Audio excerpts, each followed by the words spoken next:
अस्सलाम वालेकुम। We are going to discuss electric flux. इससे पहले हमने जो टॉपिक्स पढ़े थे वो थे Coulomb's law, electric field intensity. हमने पढ़ा था कि इलेक्ट्रिक फील्ड क्या होती है, किसी भी चार्ज के अराउंड एक रीजन होता है जिससे चार्जेस से हम कंसिडर करते हैं कि इमेजिनरी लाइंस निकलती हैं जिनको हम इलेक्ट्रिक फील्ड लाइंस कहते हैं। आगे अब हम उसी टॉपिक को आगे करते हैं जो इलेक्ट्रिक फ्लक्स से। इलेक्ट्रिक फ्लक्स का मतलब होता है कि ये जो इमेजिनरी इलेक्ट्रिक फील्ड लाइंस हैं, अगर किसी भी एरिया इनके सामने एरिया को हम रखेंगे या ये किसी एरिया से पास होगी तो इसको हम इलेक्ट्रिक फ्लक्स कहते हैं। इसका मतलब number of electric field lines और इलेक्ट्रिक फोर्स लाइंस किसी भी अगर एरिया से पास हो, passing through an area perpendicular area is called as electric flux. Number of electric field lines passing perpendicular through an area is called electric flux। Area किसी भी surface का या कोई भी सरफेस परपेंडिकुलर होगा lines के, लेकिन उस एरिया को हम कंसीडर करेंगे एज ए वेक्टर। अगर कोई सरफेस है तो उसका एरिया हम एज ए वेक्टर कंसीडर करेंगे। ये फॉर सपोज एरिया है, उसका सरफेस है, इसके एरिया का डायमेंशन या डायरेक्शन ये है इस तरफ। इलेक्ट्रिक फील्ड लाइंस है, इनका डायरेक्शन भी इसी तरफ है। एरिया और इलेक्ट्रिक फील्ड दोनों का डायरेक्शन एक ही तरफ है, यानी वो पैरेलल है, उनके बीच में एंगल 0 डिग्री है। अगर दूसरा कंसीडर करें, अगर एरिया का जो सरफेस है वो नॉर्मल है, अगर वो पैरेलल है to the electric field lines, electric field line इस तरफ है और एरिया का सरफेस भी इस तरफ है। एरिया का जो डायरेक्शन है वो ऊपर की तरफ है, normal of the area direction is upward and the electric field line direction is to the normal parallel to the E. ये दोनों एक दूसरे के परपेंडिकुलर है, तो इनके बीच में एंगल 90 डिग्री बनती है। इलेक्ट्रिक फ्लक्स का फार्मूला, इलेक्ट्रिक फ्लक्स को हम शो करते हैं फाई से। Phi is equal to E is the electric field intensity or electric field vector, and A is the area. E dot A. E is vector and area is also considered as vector. It is the dot product of electric field and vector area. इसको हम electric flux कहते हैं। This is dot product or scalar product. तो इसका formula अगर हम magnitude के form में लिखेंगे तो ये हो जाएगा E A cos theta, because the cos theta or a cos component of the area is considered here in dot product। dot product और scalar product को कहते हैं इस वजह से phi, यानी electric flux is an scalar quantity. Flux is scalar quantity, zero कहां पर होगा, मैक्सिमम कहां पर होगा, cos theta एंगल जो है वो 0 डिग्री पर मैक्सिमम होती है, उसकी मैक्सिमम वैल्यू 1 होती है, और at 90 degree the value of cos is 0।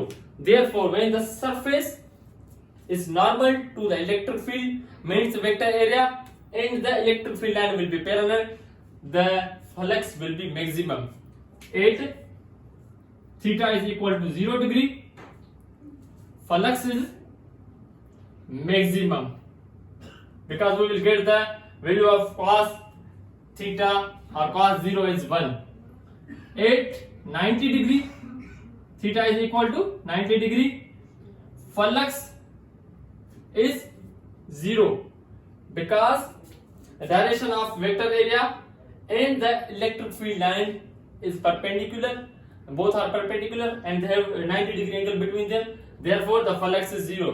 यहां पर आपका फ्लक्स जो है वो 0 आ जाएगा, और थीटा जब 0 डिग्री होगी, जब इसका वेक्टर एरिया का डायरेक्शन और इलेक्ट्रिक फील्ड का डायरेक्शन सेम होगा, तब होगा जब कोई भी सरफेस उसके नॉर्मल हो, तब आपका जो इलेक्ट्रिक फ्लक्स वो मैक्सिमम होगा। इसके अलावा अगर हम इसका यूनिट ड्राइव करें, इलेक्ट्रिक फील्ड इंटेंसिटी का जो यूनिट है SI unit is, electric field intensity का यूनिट है न्यूटन पर कूलम, एंड वेक्टर एरिया है the unit of metre square, तो इसका यूनिट हो जाएगा न्यूटन मीटर स्क्वायर पर कूलम। ऐसा यूनिट ऑफ इलेक्ट्रिक फ्लक्स। इसके अलावा अगर किसी भी ऑब्जेक्ट से इलेक्ट्रिक फील्ड लाइंस निकल रही है, उसके सरफेस से लाइंस निकल रही हैं, तो हम ये कंसीडर करेंगे तो उसमें पॉजिटिव चार्ज है, क्योंकि electric field lines positive charge से निकलती है। अगर कोई भी सरफेस है उसके अंदर इलेक्ट्रिक फील्ड लाइंस इंटर हो रही है, तो हम ये कंसीडर करेंगे कि उसमें कोई ना कोई नेगेटिव चार्ज है। अगर कोई ऐसा सरफेस है जिसमें पॉजिटिव चार्ज और नेगेटिव चार्ज जितनी निकल रही है उतनी आ रही है, and the number of electric field lines entering and the leaving in the surface are equal, it means the surface has the neutral charge, तो हम ये कंसीडर करेंगे कि न्यूट्रल चार्ज है। अगर कोई भी क्लोज सरफेस हो, पहले ये लिख लेते हैं, if number of electric field lines entering a surface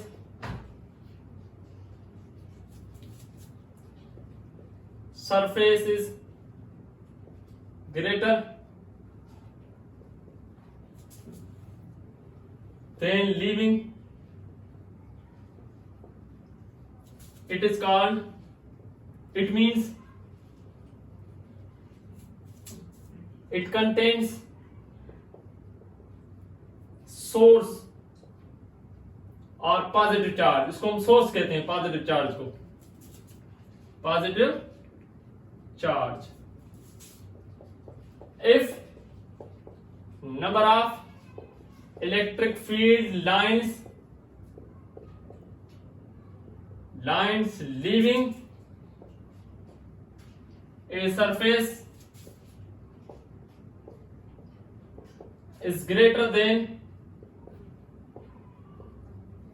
entering it, then it contains sink or negative charge। Negative charge को हम सिंक कहते हैं, सिंक और negative charge, because it connects the electric field lines. अगर if number of electric field lines entering a surface or closed surface is equal to lines leaving the surface or closed surface, then it is or it contains neutral charge। Electric flux कोई भी close surface हो तो उसका हम calculate कर सकते हैं। Electric flux through any close surface is, इसको हम कैलकुलेट कर सकते हैं, phi is equal to q upon epsilon naught. Q is the charge enclosed in the surface and epsilon naught is the permittivity of free space or the electric constant in the free space। permittivity or the electric constant shows the medium, ये medium को show करता है, और Q is the charge जो किसी भी surface यानी close surface के अंदर हो। इसके मुतालिक इस चीज को डिफाइन करने के लिए एक इंपॉर्टेंट लॉ है इलेक्ट्रिक फ्लक्स के रिलेटेड, जिसको हम गॉसेस लॉ कहते हैं।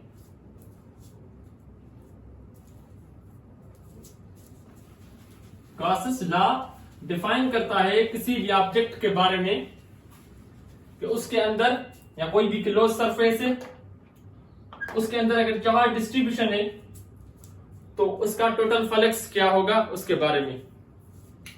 गॉसेस लॉ,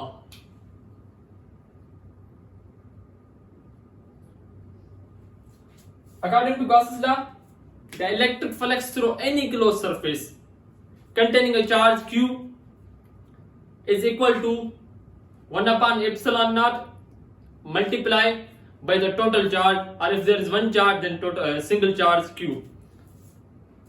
अगर कोई भी सरफेस है उसमें एक चार्ज है सिंगल चार्ज, तो total surface will be equal to the single charge upon epsilon naught. अगर टोटल चार्ज उसमें कितनी भी चार्जेस हो, पॉइंट चार्जेस कितनी भी हो, तो total surface will be equal to 1 upon epsilon naught into the total charge. Total flux or flux, electric flux, electric flux through any closed surface is equal to 1 upon epsilon naught times the total charge enclosed in it। Mathematical हम इसको लिखें, mathematically phi flux or electric flux through any closed surface is equal to 1 upon epsilon naught into the total charge। Total charge we can represent if q1, q2 and q3 are the charges, then the total charge will be equal to q। phi is equal to 1 upon epsilon naught into q। इसको हम इसे लिखें यहाँ q upon epsilon naught, it is same। This is known as Gauss's law। अगर single charge है तो q upon epsilon naught, अगर total charges है तो टोटल चार्जेस को सम करके q upon epsilon naught हम लिखेंगे। This is a formula for electric flux according to Gauss's law को हम इस्तेमाल करते हैं किसी भी सरफेस से इलेक्ट्रिक फील्ड इंटेंसिटी कैलकुलेट करने के लिए। ऐसा सरफेस जो किसी न किसी पॉइंट से क्रॉस करे जहां पर इलेक्ट्रिक फील्ड की लाइन से इलेक्ट्रिक फील्ड क्रॉस करे, तो उसको कैलकुलेट करने के लिए, इलेक्ट्रिक फील्ड इंटेंसिटी को कैलकुलेट करने के लिए हम गॉसेस लॉ को इस्तेमाल करते हैं। वो सरफेस जो हम इस्तेमाल करते हैं इमेजिनरी क्लोज सरफेस, उसको हम गॉसियन सरफेस कहते हैं। इसके बाद अगर एप्लीकेशंस की बात की जाए इलेक्ट्रिक गॉसेस लॉ की एप्लीकेशन की, तो इसके एप्लीकेशंस जो हैं applications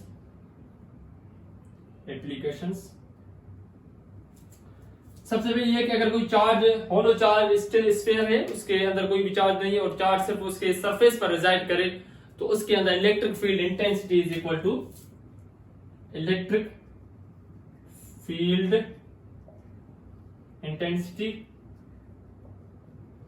inside a hollow charged sphere is equal to 0। इसके अंदर जो इलेक्ट्रिक फील्ड इंटेंसिटी वो 0 है, क्योंकि उस सरफेस से कोई भी लाइन गुजर नहीं रही, पास नहीं हो रही, वो सारी लाइन उस सरफेस के बाहर है, तो उसके अंदर इलेक्ट्रिक फील्ड इंटेंसिटी 0 है। दूसरा केस है अगर कोई इनफाइनाइट चार्ज शीट है, तो उसकी जो इलेक्ट्रिक फील्ड इंटेंसिटी है वो है E is equal to sigma upon 2 epsilon naught. E is equal to electric field intensity through an infinite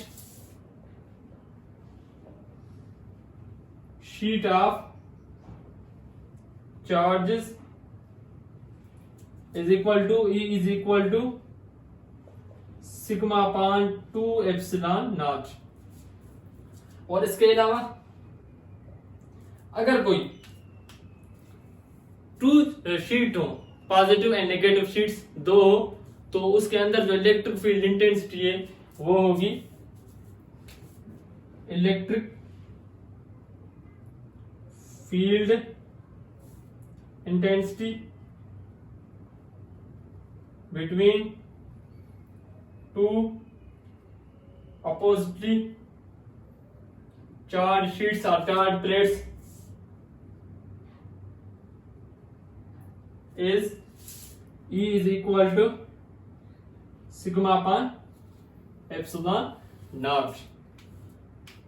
वो होगी E is equal to sigma upon epsilon naught। sigma is the surface charge density। किसी भी surfaces पर एक per unit area पर जो charges resided करती हैं उसको हम सिग्मा या सरफेस चार्ज डेंसिटी कहते हैं। according to the Gauss's law electric field intensity depends upon the charges. अगर हम किसी भी ऑब्जेक्ट का इलेक्ट्रिक फ्लक्स कैलकुलेट करते हैं, गॉस लॉ कहता है कि वो इलेक्ट्रिक फ्लक्स एक तो चार्ज पर डिपेंड करता है, टोटल चार्ज कितनी है उसके अंदर, दूसरा वो डिपेंड करता है मीडियम पर. It does not depend upon the shape और the geometry of the object और द स्फीयर और द क्लोज सरफेस. सरफेस कोई भी हो, उसके अंदर जो चार्जेस हैं, एक तो उस पर इलेक्ट्रिक फ्लक्स डिपेंड करता है कि वो चार्जेस कितने हैं, उनका मैग्नीट्यूड कितना है, और दूसरा वो डिपेंड करता है मीडियम पर. अगर मीडियम एप्सिलॉन नॉट यानी फ्री स्पेस है तो इलेक्ट्रिक फ्लक्स हमें ये मिलेगा. अगर मीडियम दूसरा कोई है, फॉर सपोज आप डाइलेक्ट्रिक इंसुलेटर और दूसरा कोई मीडियम पुट कर रहे हैं तो इलेक्ट्रिक फ्लक्स में चेंज आएगी. The constant that we used for dielectric और any other medium other than space or air is called ER. ER is called relative permittivity. ER is called relative permittivity. अगर हम ये add करेंगे तो electric flux में change आएगी, या हम चार्ज को जो है वो उसका मैग्नीट्यूड चेंज करेंगे तो फिर इलेक्ट्रिक फ्लक्स में चेंज आएगी. बाकी इसके अलावा क्लोज सरफेस कौन सा भी हो उससे कोई भी इलेक्ट्रिक फ्लक्स को फर्क नहीं पड़ता. तो इलेक्ट्रिक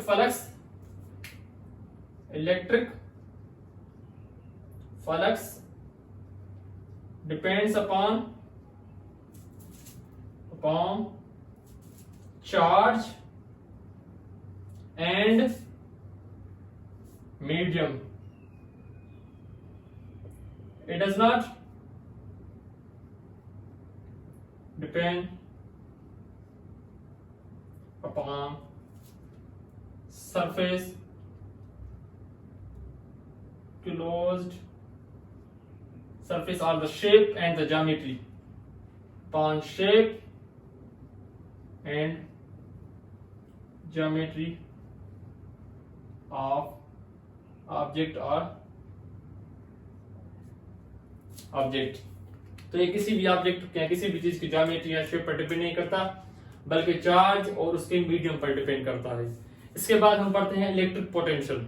अब हम पढ़ते हैं इलेक्ट्रिक पोटेंशियल. इलेक्ट्रिक पोटेंशियल क्या है? अगर कोई भी चार्ज है, किसी भी चार्ज को हम इलेक्ट्रिक फील्ड में मूव करवाते हैं फ्रॉम पॉजिटिव टू नेगेटिव, अगर वो पॉजिटिव चार्ज है तो हम उसको कहेंगे कि वो इलेक्ट्रिक फोर्स की वजह से मूव कर रही है. लेकिन अगर उस चार्ज को हम फ्रॉम नेगेटिव टू पॉजिटिव, अगर वो पॉजिटिव चार्ज है उसको पॉजिटिव शीट की तरफ या इलेक्ट्रोड की तरफ या प्लेट की तरफ मूव करवाएंगे, यानी इलेक्ट्रिक फील्ड के अपोजिट मूव करवाएंगे, तो उस टाइम उसमें एक एनर्जी पैदा होगी, इलेक्ट्रिक पोटेंशियल एनर्जी. अगर कोई भी चार्ज, कोई भी चीज फील्ड के अपोजिट मूव होती है तो उसमें इलेक्ट्रिक पोटेंशियल एनर्जी पैदा होती है. ग्रेविटेशनल फील्ड में gravitational potential energy, electric field में इलेक्ट्रिक पोटेंशियल एनर्जी. अगर हम फोर्स अप्लाई करें उसमें इलेक्ट्रिक फील्ड पोटेंशियल एनर्जी पैदा हो रही है तो हम उस पर वर्क करें.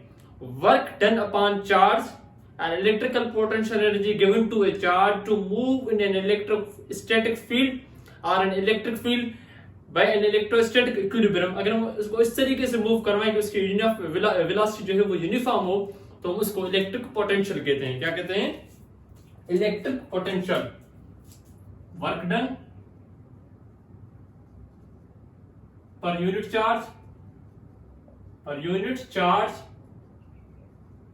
to move against electric field or in electric field.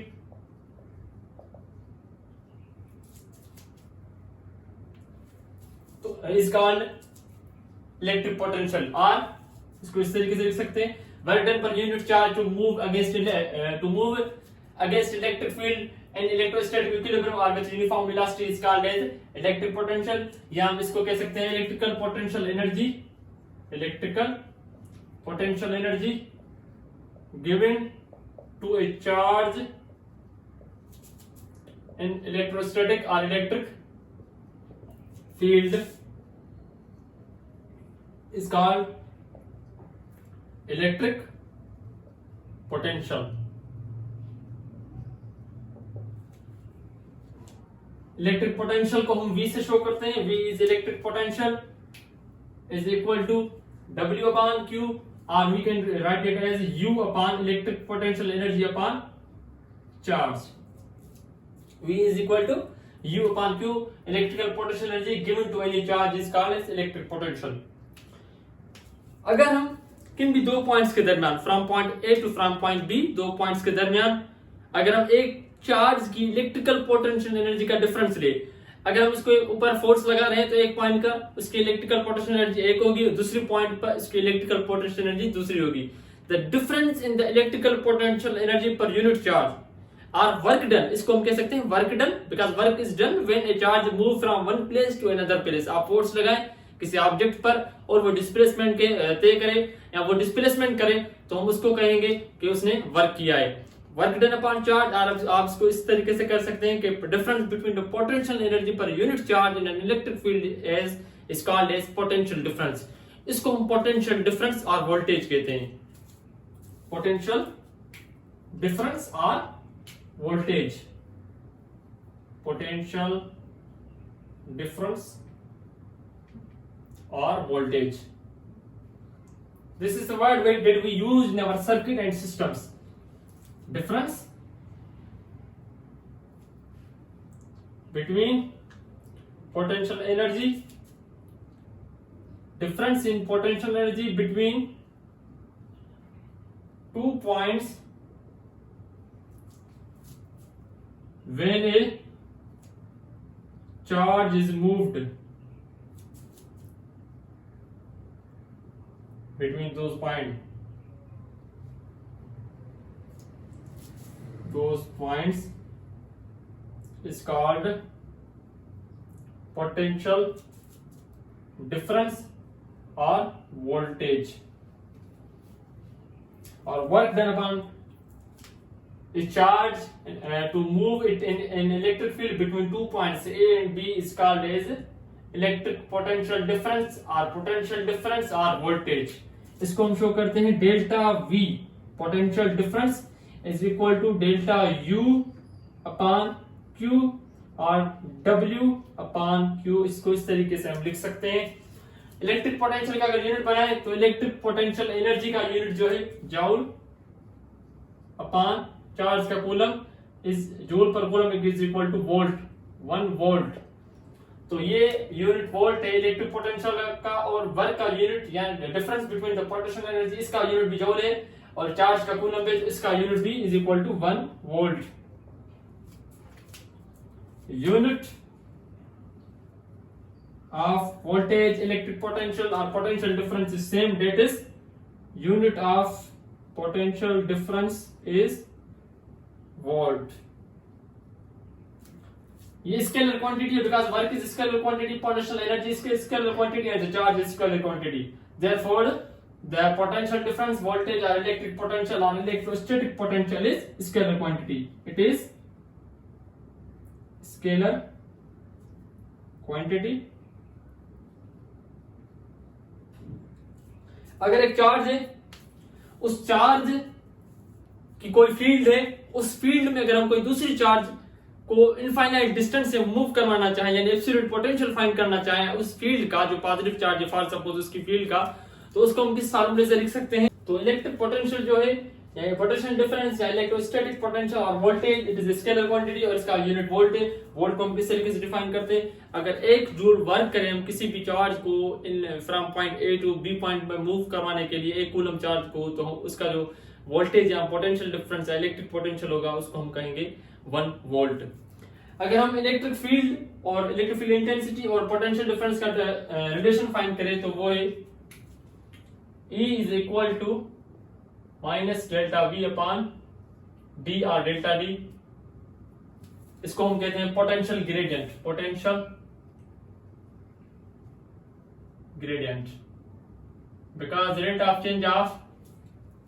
Of change of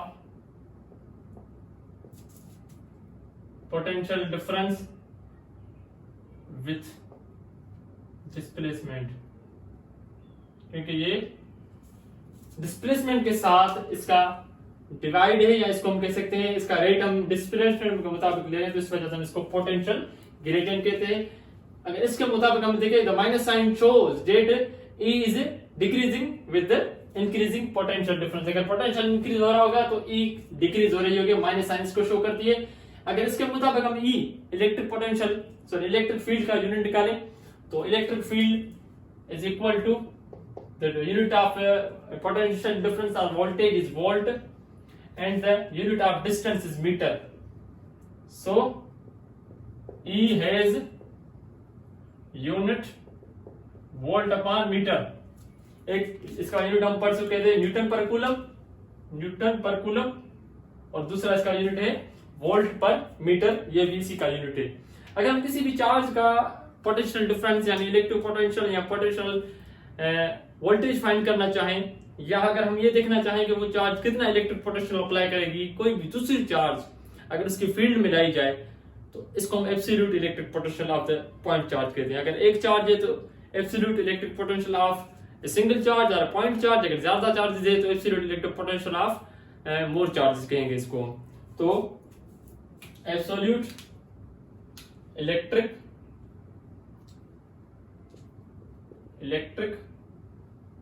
potential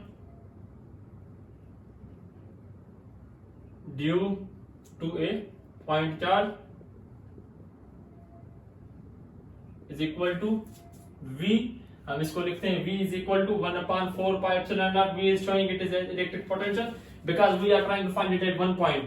1/epsilon naught Q upon R. एक चार्ज है Q, उसकी फील्ड है, उस फील्ड की वजह से पॉजिटिव चार्ज है Q is positive charge, source charge that is positive charge. इसकी अपनी फील्ड है, इसकी फील्ड R डिस्टेंस तक, R इज द डिस्टेंस, उस डिस्टेंस तक अगर कोई भी चार्ज लाई जाएगी तो उस पर ये electric potential apply force apply करेगी जिसकी वजह से इलेक्ट्रिक पोटेंशियल उस पर अप्लाई होगा. तो उसका formula V is 1/4 pi epsilon naught Q upon R. अगर ज्यादा चार्जेस है और more charges V is equal to 1/4 pi epsilon naught sigma QI upon R I N. तो हम इसको इस तरीके से लिखेंगे. For more charges it is equal to the sum of all the charges and the distance voltage for the more charges, and this is for the absolute electric potential for a point charge. एक unit हम इस्तेमाल करते हैं electron volt. 1 electron volt, it is a unit of atomic energy at the atomic level. 1 electron volt is equal to 1.6 into 10 is power minus 19 coulomb. एक electron के पास जो energy होगी जब उस पर 1 वोल्ट पोटेंशियल डिफरेंस अप्लाई किया जाए तो उस एनर्जी को 1 इलेक्ट्रॉन वोल्ट कहते हैं. 1 electron volt is energy acquired और lost by an electron when it moves or traverses a path of 1 meter. 1.6 into 10 is power minus 19 coulomb. It is called as 1 electron volt. Electric potential और potential difference के बारे में एक हमें misconception है कि हम जो कॉमन वर्ड इस्तेमाल करते हैं अपने इलेक्ट्रिकल सिस्टम में या सर्किट्स में वो पोटेंशियल डिफरेंस और वोल्टेज है, that is delta V. It is not electric potential, that is V. Therefore it must be understood कि इलेक्ट्रिक पोटेंशियल डिफरेंस और द पोटेंशियल डिफरेंस और the voltage is used in the circuit, not the electric potential. Unit of electric energy for atomic level और at atomic level is 1 electron volt. 1 electron volt is equal to 1.6 into 10 power 9 minus 19 coulomb. ये unit है एक atomic level for electrical energy. इसको हम define कर सकते हैं amount of energy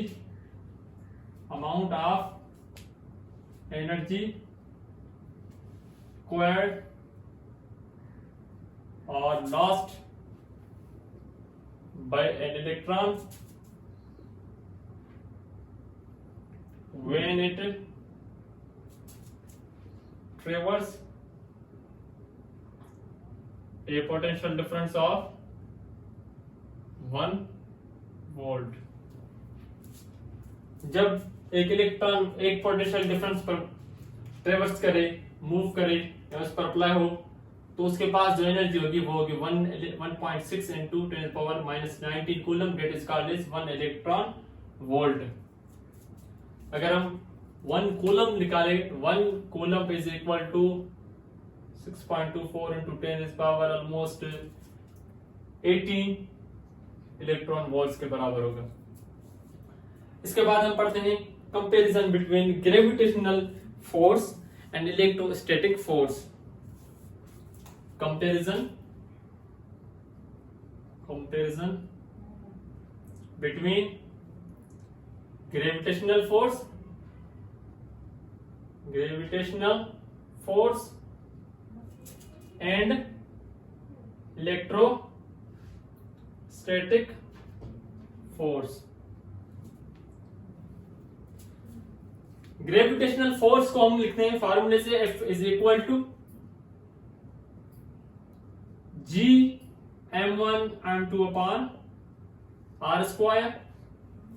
electric force को हम लिखते हैं F इज इक्वल टू, इसका फॉर्मूला है KE q1 q2 upon r square. The gravitational force is one of the four fundamental forces that is between the matter के बीच में ये force है, कायनात में जो भी मैटर है, लेकिन ये फोर्स मैटर के मास की वजह से है। It depends upon the masses की वजह से जो फोर्स है उसको हम ग्रेविटेशनल फोर्स कहते हैं। जबकि इलेक्ट्रिक फोर्स है due to the charge matter की प्रॉपर्टी है, लेकिन चार्ज और मास दोनों की जो फोर्स है वो डिफरेंट है। ग्रेविटेशनल फोर्स ये ज्यादा पावरफुल है at the range, infinite range, but when the objects are more heavy और लार्जर। अगर ऑब्जेक्ट्स बड़े हो लाइक अर्थ, सन, तो हम इस फोर्स को जो है वो फील कर सकते हैं। जबकि इलेक्ट्रोस्टैटिक फोर्स को हम एटॉमिक लेवल पर, at the level of electron and the proton and the electrons and the shells, हम इसको इस जगह पर जो है वो फील कर सकते हैं। रेंज की अगर बात की जाए तो रेंज इसकी भी इनफाइनाइट है, इसकी भी इनफाइनाइट है। अगर कांस्टेंट की बात की जाए, ग्रेविटेशनल फोर्स क्यों हमें वीक मिलती है स्मॉल ऑब्जेक्ट्स के लिए, अगर ऑब्जेक्ट्स हेवी हो तो ये फोर्स स्ट्रांग होती है, वरना ये फोर्स वीक होती है, because the value of G gravitational constant is very much small. इस वजह से हम ग्रेविटेशनल फोर्स की वैल्यू बिल्कुल कम मिलती है फॉर नॉर्मल ऑब्जेक्ट्स। लेकिन अगर इसकी बात की जाए, ये इस वजह से स्ट्रांग होती है क्योंकि इसके कूलम कांस्टेंट की जो वैल्यू है वो ज्यादा पावरफुल है या स्ट्रांग है या ज्यादा बड़ी है। इस वजह से ये हमें force at the shortest distance और कम चार्ज के लिए भी ये हमें फोर्स ज्यादा मिलती है। ये मोर स्ट्रांग है और ये कम स्ट्रांग है। This is only for heavy objects, light objects के लिए हम इसको फील नहीं कर पाते। इसके अलावा अगर हम कहें मीडियम की बात, तो ये मीडियम इंडिपेंडेंट है, मीडियम पर डिपेंड नहीं करती ग्रेविटेशनल फोर्स। कोई भी मीडियम हो ये कैरी हो जाती है, जबकि इलेक्ट्रिक फोर्स मीडियम पर डिपेंड करती है, मीडियम से इस पर फर्क पड़ता है। इसके अलावा ग्रेविटेशनल फोर्स जो है, पहले हम ये बातें लिख लेते हैं। Second point, constant is G की जो वैल्यू है G is equal to 6.67 into 10 power minus 11 newton metre square पर केजी स्क्वायर। इसका कांस्टेंट उसकी वैल्यू है KE coulomb constant 9 into 10 power 9 newton metre square पर coulomb square. Gravitational constant has very small value, has large value. Range की बात अगर करें, इसकी रेंज इनफाइनाइट है, इनफाइनाइट रेंज अप्लाई हो सकती है, इसकी रेंज भी इनफाइनाइट है। मीडियम की बात करें तो ये मीडियम इंडिपेंडेंट है, मीडियम इंडिपेंडेंट, मीडियम पर डिपेंड नहीं करती, जबकि ये मीडियम पर डिपेंड करती है, मीडियम डिपेंडेंट। नेचर की बात करें, gravitational force is always attractive, always attractive, हमेशा अट्रैक्टिव ही होती है। अट्रैक्टिव फोर्स दो ऑब्जेक्ट्स को अट्रैक्ट करवाती है, जबकि इलेक्ट्रोस्टैटिक फोर्स अट्रैक्टिव भी होती है और रिपल्सिव भी होती है। अट्रैक्टिव और रिपल्सिव। और ये हम तब फील कर सकते हैं जब objects are heavy. This is weak and can only be felt for heavy objects, and ये strong can be felt easily. ये बहुत स्ट्रॉन्ग होती है, इसको हम इजीली फेल कर सकते हैं। याद रखें, electrostatic force and gravitational force fundamental forces in nature की, ये मैटर के बीच में होती है उनके मासेस की वजह से, ये चार्जेस के बीच में होती है उनके मैग्नीट्यूड की वजह से। दोनों फोर्सेस इनवर्स स्क्वायर लॉ को फॉलो करती हैं। डिस्टेंस के स्क्वायर के साथ वो डिक्रीज होती है। डिस्टेंस का स्क्वायर हो जाए तो फोर्स 4 टाइम जो है डिक्रीज हो जाती है। इस वजह से इनको इनवर्स स्क्वायर लॉ कहते हैं। ये कुछ पॉइंट्स हैं कि इनकी जी की वजह से, कांस्टेंट्स की वजह से इन फोर्सेस में डिफरेंस है। रेंज दोनों की सेम है, लेकिन एक मीडियम इंडिपेंडेंट है, दूसरी डिपेंडेंट है। ये सिर्फ अट्रैक्टिव होती है, ये अट्रैक्टिव और रिपल्सिव दोनों होती है। इसको हम तब फील कर सकते हैं जब ऑब्जेक्ट हेवी हो, वरना ये वीक होती है जबकि ये जो फोर्स है वो बड़ी स्ट्रॉन्ग है, और इसको हम इजीली फील कर सकते हैं। This was all about gravitational force and electric force comparison. हम पढ़ने जा रहे हैं capacitor. Capacitor is a device that is used for storing electrical energy in the form of charge. Capacitor is made up of two conductor plates having opposite signs. ये दो conductor plate से बना हुआ है जिनकी साइंस अपोजिट होती है, एक पॉजिटिव एक नेगेटिव। इसकी मदद से हम चार्ज को स्टोर करते हैं बिटवीन द प्लेट्स। कैपेसिटर का जो फार्मूला है for storing the charge, capacitor is a device that is made up of two conductors of equal magnitude and opposite sign or plates. Capacitor is used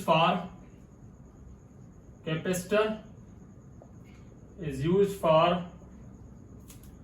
storing electrical energy in the form of charge. The charge between the plates of the capacitor is directly proportional to the applied potential difference or the voltage. Charge जो है capacitor के plates के अंदर directly proportional है applied potential difference और voltage के। Removing the proportionality constant we will get the constant Q is equal to C delta V. C is called as capacitance of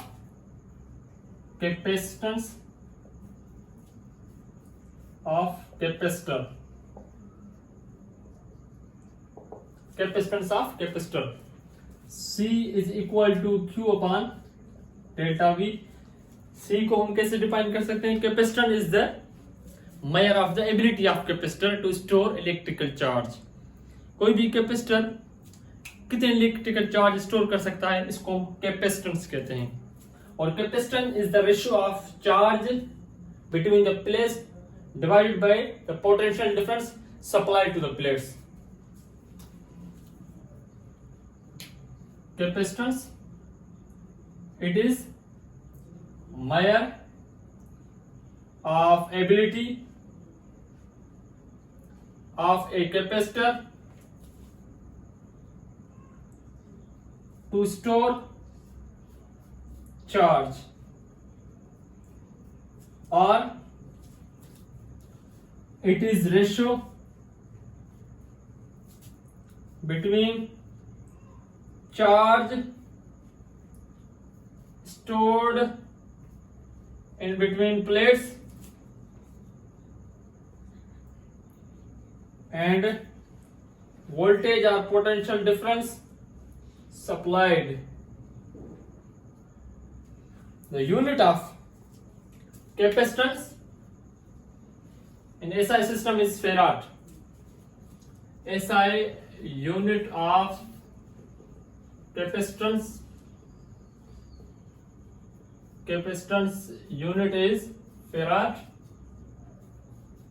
denoted by F. 1 farad is equal to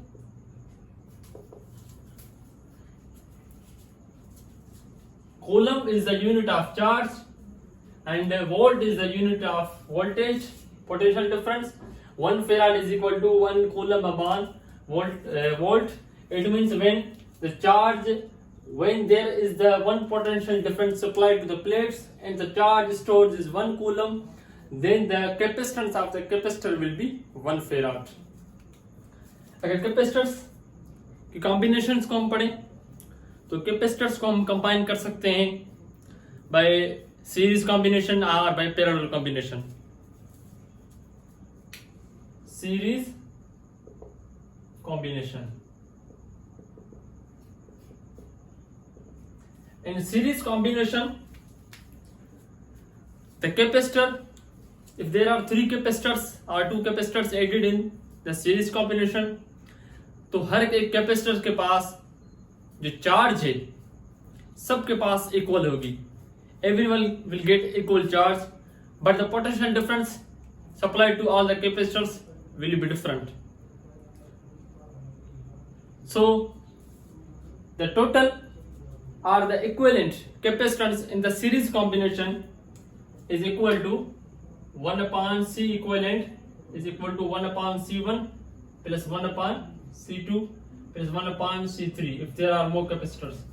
Or the formula for C equivalent is equal to 1 upon C1 plus 1 upon C2 plus 1 upon C3 up to so on 1 upon Cn. इस तरीके से हम capacitance की capacitance find कर सकते हैं इन series combination. इस फार्मूले से हम पता चलता है द टोटल कैपेसिटेंस और the equivalent capacitance is always less than the any individual capacitance of a capacitor. Total capacitance हमेशा कम होती है किसी भी एक कैपेसिटर की कैपेसिटेंस से in series combination. It means the capacitance decreases. Equivalent और total equivalent capacitance decreases in series combination.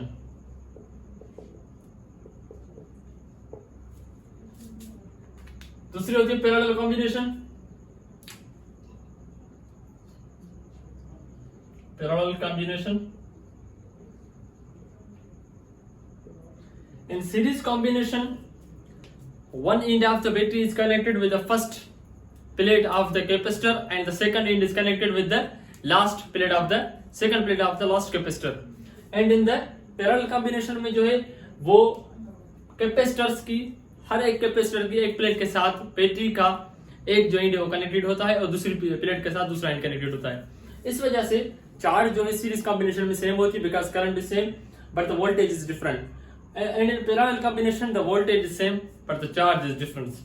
In parallel combination the equivalent capacitance C equivalent is equal to C1 plus C2 plus C3 plus Cn. The individual capacitance sum is equal to the equivalent capacitance. इसका मतलब parallel combination में जो capacitance है वो increase होती है और वो कैपेसिटेंस किसी भी इंडिविजुअल के कैपेसिटेंस के सारे इंडिविजुअल कैपेसिटेंस के सम के बराबर होती है. Capacitance equivalent capacitance increases and parallel combination.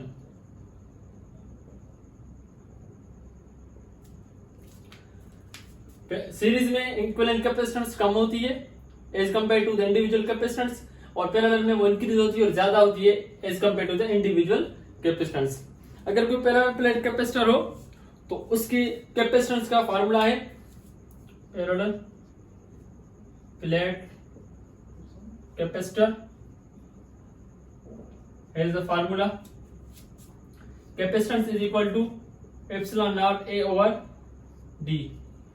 The formula for the parallel plate capacitor is the capacitance is equal to epsilon naught A over D.